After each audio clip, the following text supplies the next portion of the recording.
বড় বড় সাহিত্যিক সেই যুগে ছিল। এরপরেও সেই যুগটাকে কি বলা হচ্ছে? জাহেলিয়াত। জাহেলিয়াতের বিপরীত তাহলে কি হচ্ছে? জাহেলিয়াতের বিপরীত হচ্ছে ইসলাম। কথা বুঝতে পেরেছেন তো? জাহেলিয়াতের বিপরীত কি? ইসলাম। তো ইসলাম যেহেতু জ্ঞানে পরিপূর্ণ, ইসলামের প্রত্যেকটা বিধান জ্ঞানে পরিপূর্ণ এবং সেখানে কোন রকমের অজ্ঞতা নেই, এই জন্য ইসলামকে বাদ দিয়ে আর যত কৃষ্টি কালচার রয়েছে, আর যত প্রথা রয়েছে, আর যত মানুষের গড়া মতবাদ রয়েছে, আর যত বাপদাদাদের সেই প্রথা চলে আসছে যার কোন দলিল কোরআন ও হাদিসে নেই, সেটাকে কি বলা হয়? জাহেলিয়াত। উদাহরণস্বরূপ যদি আমি বলি, এটা আমরা যে যুগে আছি সেটাকে আমরা কি বলে থাকি? আধুনিক যুগ, তাই তো? এটাকে আমরা বলে থাকি আধুনিক যুগ। আর সেই সেকালের যুগকে কি বলে থাকি? জাহেলিয়াত। জাহেলিয়াত মানে হচ্ছে অজ্ঞতা, মূর্খতা। তো একটু যদি আমরা মূল্যায়ন করি তো দেখা যাবে যে জাহেলিয়াতের যুগে যে সমস্ত যে বৈশিষ্ট্যগুলো ছিল তার তুলনায় আজকের যুগে সেই সমস্ত বৈশিষ্ট্য রয়েছে এবং সেটা ব্যাপক পরিমাণে। তো সেটা শিক্ষিত শিক্ষার শীর্ষে কিভাবে পৌঁছাতে পারে? এবার হয়তো আমাদের মাথায় এটা চিন্তা আসতে পারে যে অনেক বড় বড় ডিগ্রিধারী অক্সফোর্ড ইউনিভার্সিটি থেকে এবং আমাদের ভারতবর্ষে অনেক বড় বড় ইউনিভার্সিটি থেকে বড় বড় ডিগ্রিধারী মাস্টার, ডাক্তার, আরো এই ধরনের পিএইচডি করে যারা আসে, তো তাদেরকে কিভাবে বলা যায় যে সে জাহেল? কিভাবে বলা যায়? কেউ যদি বলে যে সে জাহেল, তো কিসের ভিত্তিতে বলবে?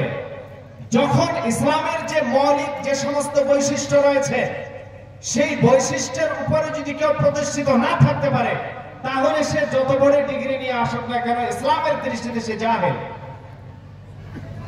না হলে আপনি যদি বলেন যে আল্লাহ রাসূলের যুগে, আল্লাহ রাসূল যে যুগে এসেছেন সেই যুগে জাহেলিয়াতের যুগে জাহেলিয়াতের যুগ বলে আখ্যায়িত করা হয়েছে, তো সেই যুগে বড় বড় কবি ছিল, বড় বড় সাহিত্যিক ছিল সেই যুগে।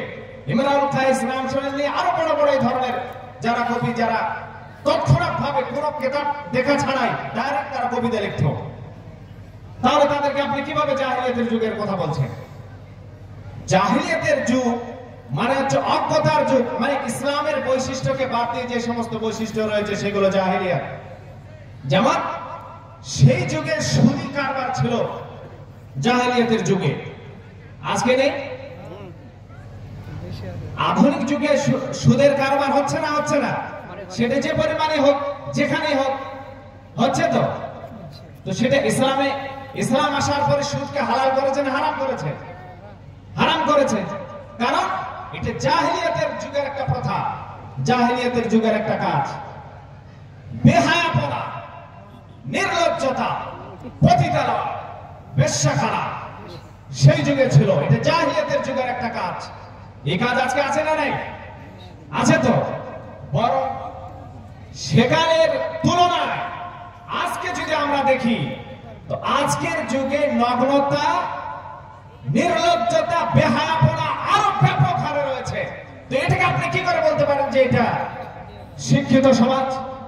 কোন ব্যক্তিকে আপনি কি করে বলতে পারেন যারা পতিতালয়ে যারা কাজ করে, যারা সেখানে যায়, অথচ বড় ডিগ্রিধারী কোটিপতি, আরবপতি, বড় বড় 5 স্টার 7 স্টার হোটেলে গিয়ে তারা অন্য নারীদের সঙ্গে রাত কাটায়, তাদের সঙ্গে ব্যভিচারে লিপ্ত হয়? এটা জাহেলিয়াতের যুগের একটা কাজ। সেটা আজও যদি করে, সে যত বড় শিক্ষিত হোক না কেন, আপনি তাকে ইসলামের দৃষ্টিতে তাকে শিক্ষিত বলতে পারেন না। এটা সম্ভবই না। বলবেন কি করে আপনি? সেই যুগে অন্যায় ভাবে মানুষকে হত্যা করা হতো, সাধারণ ভুলের কারণে। সামান্যতম নিজের পশুকে পানি আগে পান করিয়ে নিয়েছে কেউ, আমার আগে পান করালে মানে তলোয়ার নিয়ে লড়াই, একজনকে হত্যা করে তোলে। এবার তার গোষ্ঠীর লোক আছে, যুগ যুগ ধরে চলছে লড়াই। এটা হচ্ছে জাহেলিয়াতের যুগের একটা কাজ। আজকের যুগে আছে না নেই? আছে তো। তো যারাই কাজে লিপ্ত হয় তাকে আপনি কিভাবে বলবেন যে সে শিক্ষিত? আজকে তো আরো মডার্ন যুগে আরো নিত্য নতুন পদ্ধতি এসেছে। সেটা কি সুপারি দিয়ে মানুষকে অর্ডার করে যে আমি তোমাকে 10 লাখ টাকা দেবো, অমুককে মার্ডার করো, করাচ্ছে তো। এটা কারা করায়? যাদের কাছে বিবেক আছে, বুদ্ধি আছে, যারা ক্ষমতায় রয়েছে তারাই কাজটা করছে। তো আপনি তাকে শিক্ষিত বলে আখ্যায়িত করবেন কি করে? তার মানে হচ্ছে যে জাহিলিয়াতের যুগের কাজের মধ্যে রয়েছে, যদিও আমরা যে যুগে আছি সেটাকে আমরা আধুনিক যুগ বলে আমরা আখ্যায়িত করছি, ঠিক কিনা? তো জাহিলিয়াতের বিপরীত হচ্ছে ইসলাম। আর ইসলামের জ্ঞান অর্জন করাটা প্রত্যেক মুসলমানের উপরে ফরজ। তালাবুল ইলমি ফারিজাতুন আলা কুল্লি মুসলিম। নবী করিম সাল্লাল্লাহু আলাইহি সাল্লাম বলেছেন যে প্রত্যেক মুসলমানের জন্য জ্ঞান চর্চা করা, জ্ঞান অর্জন করাটা হচ্ছে ফরজ, অপরিহার্য, আবশ্যক। বিখ্যাত মনীষী, সুনাম ধন্য জগৎ বিখ্যাত মনীষী আল্লামা ইবনে তাইমিয়া বলেন যে প্রত্যেক মুসলমানকে এতটুকু আরবি জানাটা জরুরি যে আরবির জ্ঞানের মাধ্যমে সে যখন কোরআন তেলাওয়াত করবে, কোরআনের সারাংশ 10 আয়াত যদি সে পড়ে, তাহলে তার যে সারাংশ, তার যে একটা অর্থ, সেটা যেন তার মাথায় আসে, সে যেন সেটাকে বুঝতে পারে। এতটুকু জ্ঞান অর্জন করা নাকি অপরিহার্য। এতটুকু জ্ঞান অর্জন করাটা জরুরি প্রত্যেক মুসলমানের জন্য, যার মাধ্যমে সে ইসলামের যে মৌলিক বৈশিষ্ট্যগুলো রয়েছে সেটাকে যেন সে পালন করতে পারে, তার জীবনে যেন সেটাকে কি করতে পারে, লাগু করতে পারে। এতটুকু জ্ঞান অর্জন করা প্রত্যেক মুসলমানের উপরে ফরজ। যেমন বেঁচে থাকার জন্য খাদ্য কি জরুরি, খেতে হবে, নাহলে বেঁচে থাকা যাবে না। বেঁচে থাকতে গেলে উপার্জন করতে হবে, নাহলে ভিক্ষা চাইতে হবে। হ্যাঁ, তা উপার্জন করতে হবে, ভিক্ষা করে আনা হয়, উপার্জন করে, জরুরি তো। তো আচ্ছা বলেন, এটা আমরা আমাদের মাথায় ঠিক বুঝে আসে যে আমাদেরকে বেঁচে থাকতে হবে তো উপার্জন করতে হবে, বেঁচে থাকতে হবে। আমার যদি স্ত্রী সন্তান আছে তাহলে তার জন্য উপার্জন না করলে তারা কি করবে, না খেয়ে মরবে, স্বাভাবিক। এই এতটুকু জ্ঞান তো আছে আমাদের, নাকি না নেই? আছে না? আছে। তো এই জ্ঞানটা নেই যে আল্লাহ রাব্বুল আলামিন আমাদেরকে সৃষ্টি কিসের জন্য করেছেন? ওয়ামা খালাকতুল জিন্না ওয়াল ইনসা ইল্লা লিয়াবুদুন। আল্লাহ রাব্বুল আলামিন মানুষকে সৃষ্টি করেছেন উপার্জন করার জন্য, ধন সম্পত্তি উপার্জন করার জন্য, বিবাহ করার জন্য, না সন্তান জন্ম দেওয়ার জন্য? কিসের জন্য? এগুলো হচ্ছে দুনিয়াবি কাজ, দুনিয়াতে থাকার জন্য। এগুলো হচ্ছে দুনিয়াতে থাকার জন্য সাময়িক ব্যবস্থাপনা, যেগুলো করতে হবে আমাদের। কিন্তু আসল উদ্দেশ্য কি? আল্লাহ রাব্বুল আলামিন বলেন আমি মানুষ আর জিনকে সৃষ্টি করেছি এই জন্য যাতে করে তারা আমার দাসত্ব করে, আমার ইবাদত করে। কিসের জন্য? মানুষকে এবং জিনকে আল্লাহ রাব্বুল আলামিন সৃষ্টি করেছেন কিসের জন্য? নিজের গোলামি করার জন্য। ওই বোম্বাই, তারপরে কলকাতা, দিল্লি, হায়দ্রাবাদ, ওখানে গিয়ে বড় বড় শেঠের গোলামি করার জন্য না। আমাদের জীবনের লক্ষ্য এবং উদ্দেশ্য, আমাদের যেহেতু আমরা পশ্চিম বাংলার মুসলমান, তো আমাদের এখানকার কথা বলি, অন্যদের কথা বাদই দেই আর অন্য ধর্মের কথা বাদই দেই, কারণ তারা নিজেদের সন্তানকে তারা যতটুকু পারে শিক্ষা দেয়, সেদিকে নিয়ে চিন্তার কোনো কারণ নেই। আমাদের যে জাতি মুসলমান, এদের কথা বলি, 90% যুবক এবং যুবতী অজ্ঞ, মূর্খ। তাদের কাছে সামান্যতম জ্ঞান তাদের কাছে নেই। কেন? 10 বছর 15 বছর হলেই তারা ছোটে কোটায় স্কুল কলেজ ছেড়ে দিয়ে, মাদ্রাসা মসজিদ সব ছেড়ে দিয়ে, জ্ঞান চর্চা করা ছেড়ে দিয়ে কোথায় যায়?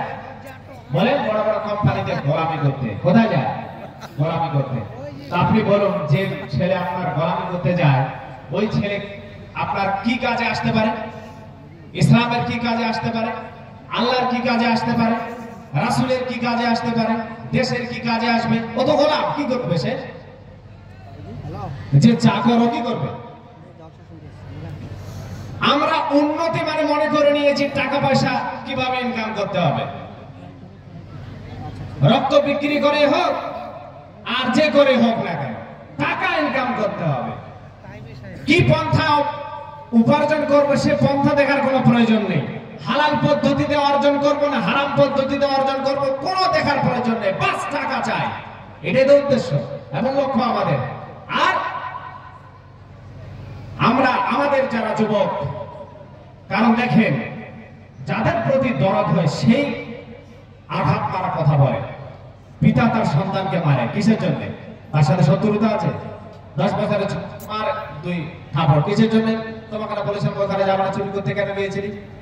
তো তার মানে কি তার পিতা তাকে কি করে? তার সঙ্গে শত্রুতা আছে না তাকে ভালোবাসে না তার প্রতি দরদ আছে? এই জন্য তো আমাদের যে সমস্ত যুবক ভাই আজকে দেখেন, আরেকটা উদাহরণ দেয় তাহলে বোঝার সুবিধা হবে। যে ব্যক্তি জন্মান্ধ মানে জন্মগত ভাবে যে অন্ধ, সে কি কোনোদিনও এটা উপলব্ধি করতে পারবে যে রাতের অন্ধকার কাকে বলে আর দিনের আলো কাকে বলে? করতে পারবে সে? বলেন, এটা তার পক্ষে সম্ভব কি? সম্ভব নয়, কোনোদিনই নয়। এটা ইসলামের জ্ঞান হচ্ছে আলো। ইসলামের জ্ঞান কি? আলো।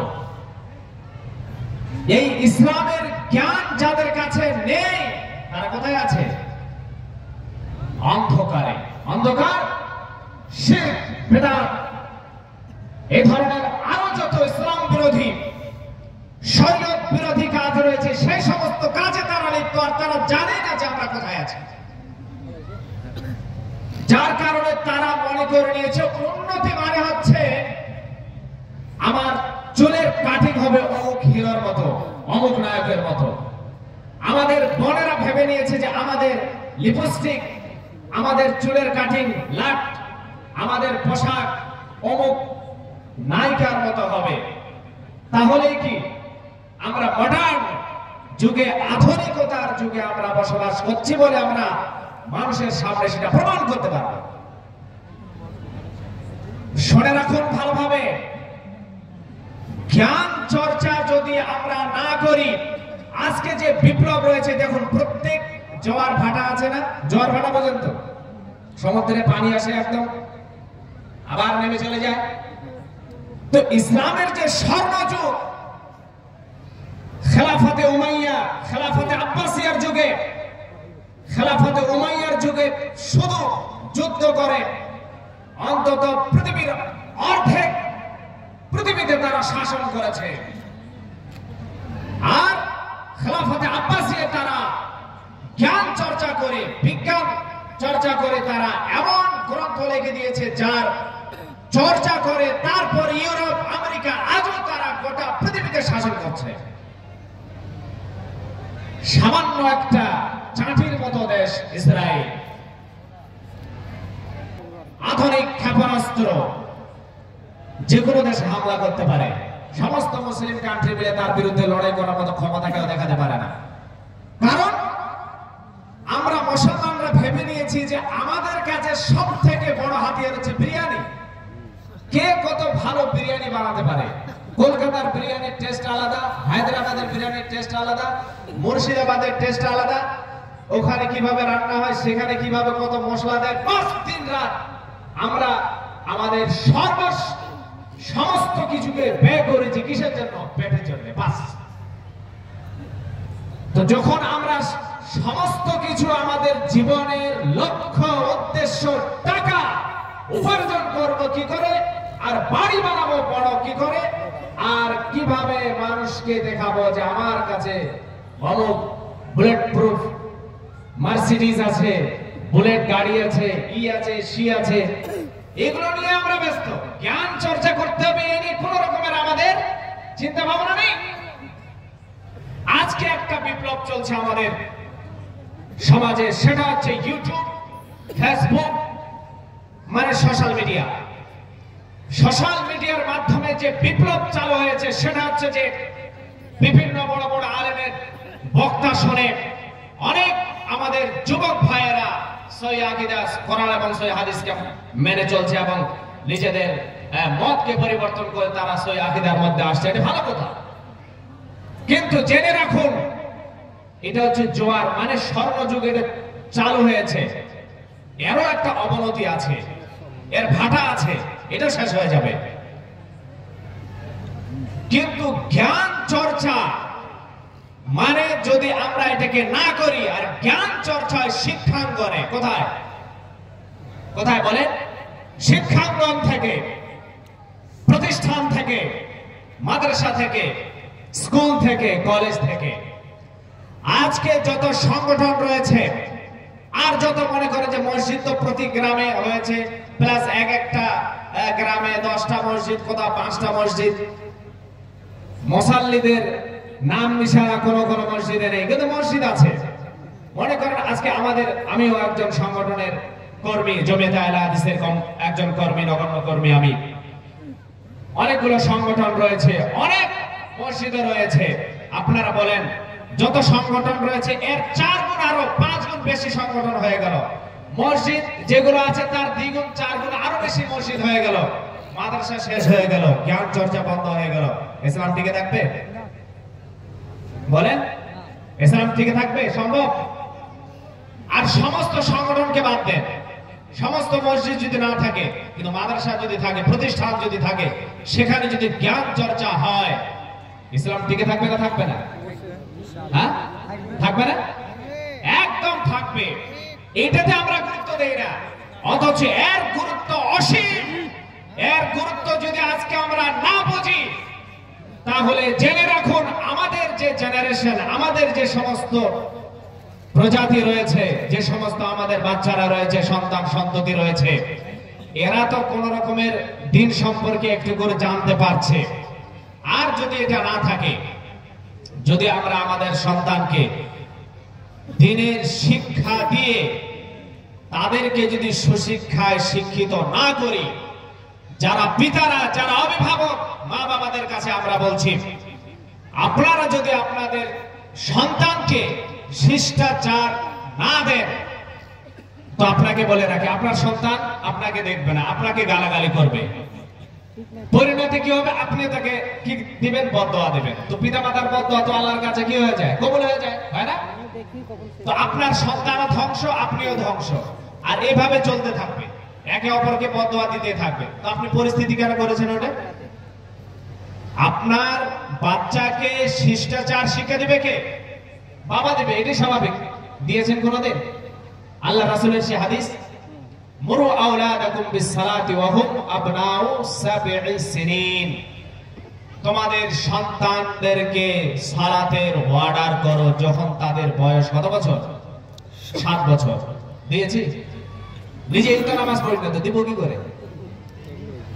ওয়াজরিবুহুম ওয়া হুম আবনাউ 10 সিনিন, আর সালাত যদি আদায় না করে আর তাদের বয়স যদি 10 বছর হয়, তাহলে তাকে কি করো?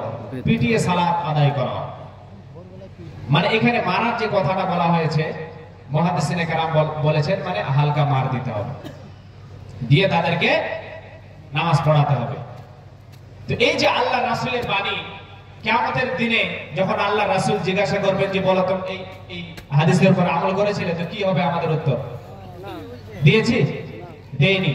আচ্ছা, এটা হচ্ছে একটা জ্ঞানের একটা মাধ্যম।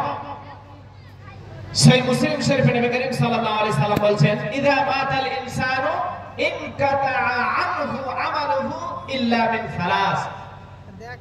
মানুষ যখন মারা যায়, মানুষ যখন জীবিত থাকে, তার কাছে অনেক ভালো কাজ করার সুযোগ থাকে।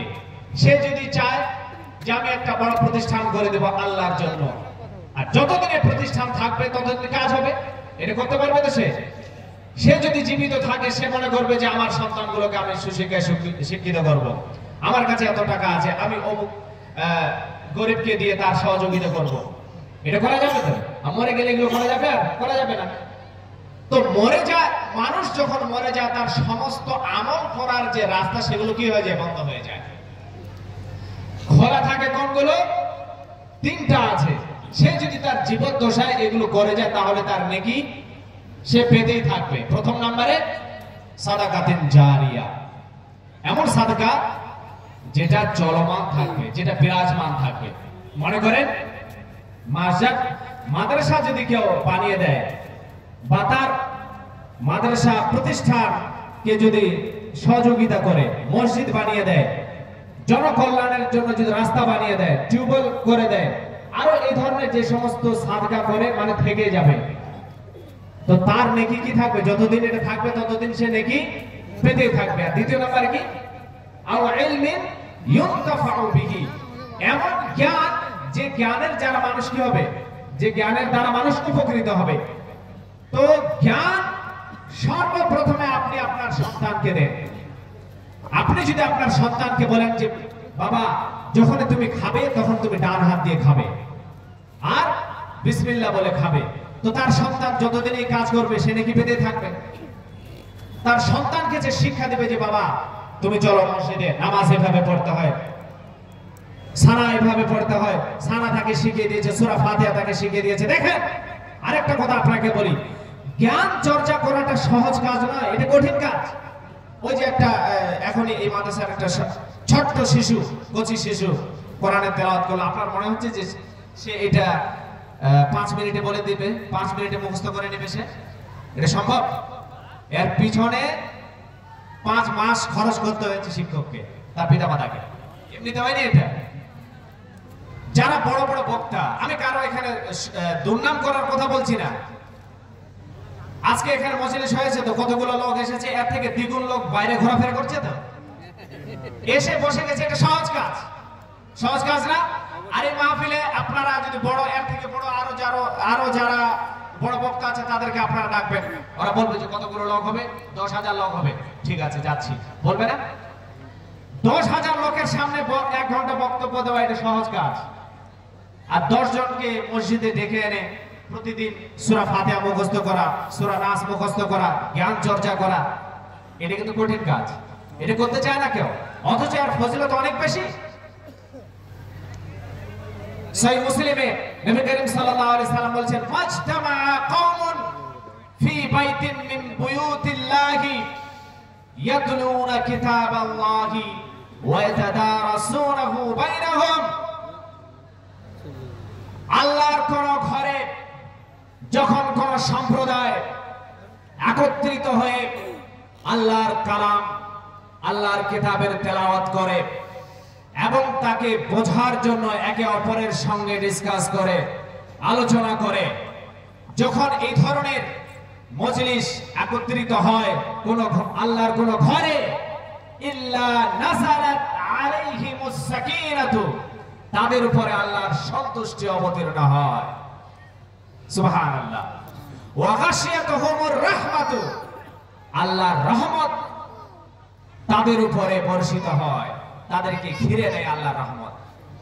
ওয়া হাফফাতহুমুল মালায়েকাতু, আর ফেরেশতারা চতুর্দিকে তাকে ঘিরে নেয়।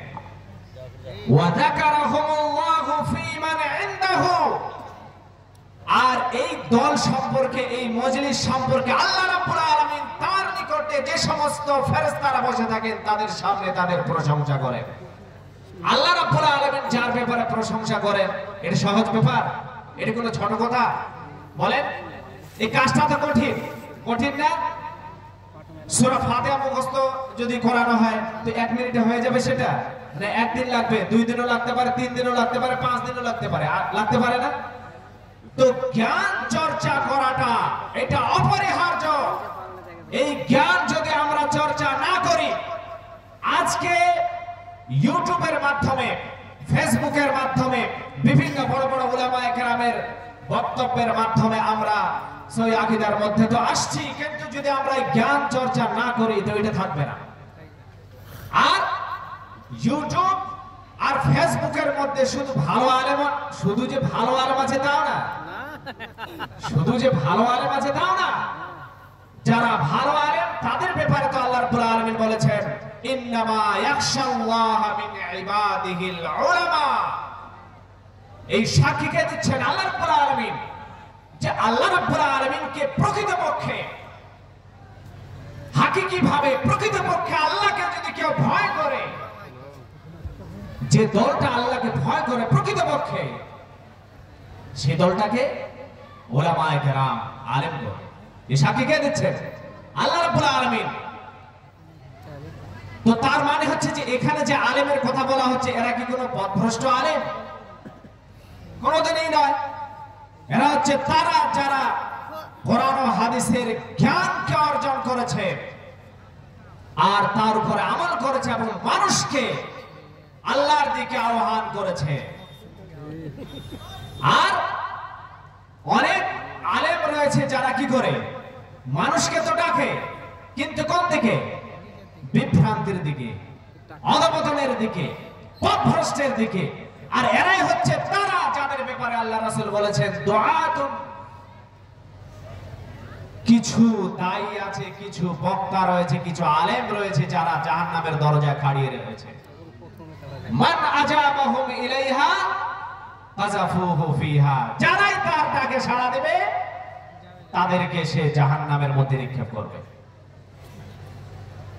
তো যে কথাটা আমি আপনাদেরকে বলছিলাম যে কোন এক জন্মান্ধ ব্যক্তি যেভাবে কোন রকমের দিনের আলো এবং রাতের অন্ধকারের মধ্যে মূল্যায়ন করতে পারে না, যাদের কাছে সঠিক জ্ঞান নেই তারা কোনোদিন এটা মূল্যায়ন করতে পারবে না যে সঠিক কথা কে বলছে, কে সঠিক পথের দিকে দাওয়াত দিচ্ছে আর কে বিভ্রান্তিকর কথা বলে মানুষকে বিভ্রান্তিতে নিয়ে যাচ্ছে। আর শুনে রাখুন, জনগণের একটা কথা বলি, মনে কিছু নেবেন না। এখানে যদি কোন রঙ্গমঞ্চের কোন অভিনেতা অভিনেত্রী আসে, জনগণ আসবে না? অবশ্যই দাঁড়িয়ে দাঁড়িয়ে দেখবে। আসবে তো। অর্কেস্ট্রা যদি হয়, এখানে যাত্রাপালা যদি হয়, কোন সিনেমা জগতের যদি হিরো আসে, আসবে তো, এখানে আসবে না?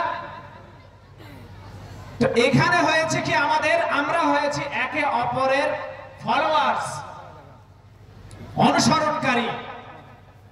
অমুক শায়খের অনুসারী, আমি তাকে ফলো করি কারণ তার ভাষা খুব সুন্দর, তার কণ্ঠস্বর খুবই সুন্দর, সুমধুর সুরে সে কথা বলে, তার কথা আমাকে খুব পছন্দ লাগে, অতএব সে যে বলে সেটাই সত্য। তো এইভাবে আমরা অন্ধ ভক্তিতে পতিত হয়েছি। কার? আলেমদের। অনেক ক্ষেত্রে দেখুন, এখানে একটা বিষয় আপনাদেরকে মাথায় রাখতে হবে যে জ্ঞান চর্চা যখনই আমরা ছেড়ে দিয়েছি, যখনই আমরা জ্ঞান চর্চার দিকে গুরুত্ব দেইনি, তখনই অধপতনের অতল তলদেশে আমরা পতিত হয়েছি, তখনই সারা বিশ্বে আমরা লাঞ্ছিত হয়েছি। আপনাদের কি মনে হচ্ছে যে আল্লাহ রাব্বুল আলামিন আমাদেরকে লাঞ্ছিত করেছেন? আমরা আমাদের নিজের কর্মের কারণে অধপতনে পতিত হয়েছে, আমাদের নিজের কর্মের কারণে। অথচ আল্লাহ রাব্বুল আলামিন বলছেন ইয়ারফাইল্লাহুল্লাযীনা আমানু মিনকুম ওয়াল্লাযীনা উতুল ইলমা দারাজাত। আল্লাহ রাব্বুল আলামিন বলেন যে তোমাদের মধ্যে যারা ঈমান নিয়ে এসেছে, যারা নিগুড় বিশ্বাসী আল্লাহর প্রতি, আর যাদেরকে জ্ঞান দান করা হয়েছে, যারা শিক্ষা অর্জন করেছে, যারা কোরআন ও হাদিসের জ্ঞান অর্জন করেছে, এ ধরনের লোকের মর্যাদাকে আল্লাহ রাব্বুল আলামিন অনেক গুণে বাড়িয়ে দেন। কাদের কথা বলছেন? এটা কাদের কথা বলেন? আল্লাহ রাব্বুল আলামিন এখানে গ্যারান্টি দিয়ে বলছেন যে আমি তোমাদের মধ্যে যারা ঈমানদার, আর যারা জ্ঞানী, তাদের মর্যাদাকে আল্লাহ রাব্বুল আলামিন বাড়িয়ে দেন। এবার আপনারা বলুন, আমরা তো নিজেদেরকে পাক্কা মুসলমান বলে দাবি করি, কোথায় ধর্মঘট করতে হবে, কোথায় রাসূলের নামে চিৎকার মারতে হবে, কোথায় আল্লাহর নামে চিৎকার মারতে হবে, কোন রাস্তা বন্ধ করতে হবে, কাকে মারতে হবে, কার মসজিদ ভাঙতে হবে, কার রাস্তা অবরোধ করতে হবে, কোন আলেমকে পিটাতে হবে, কাকে গালি দিতে হবে, একদম প্রস্তুত আছি না? আছি তো প্রস্তুত। এই করার জন্য আল্লাহ রাব্বুল আলামিন পাঠিয়েছেন? বলেন, এই করার জন্য পাঠিয়েছেন? অবশ্যই না। আজকে যারা এই মঞ্চকে নিজের স্বার্থের জন্যে হোক অথবা অজ্ঞতার জন্যে হোক, মূর্খতার জন্যে হোক, ইসলামের নাম নিয়ে, ইসলামের ধ্বজাধারী যারা রাসূলের পদ্ধতিকে বাদ দিয়ে অন্য পদ্ধতিতে দাওয়াতের কাজ করছে, মানুষকে গালাগালি করে, এই মঞ্চের মধ্যে আল্লাহর রাসূলের এটা কোনোদিন এই পদ্ধতি ছিল না, কোনোদিন এই পদ্ধতি ছিল না। একজন সাহাবী আল্লাহ রাসূলের কাছে গিয়ে বলছেন, আল্লাহ রাসূল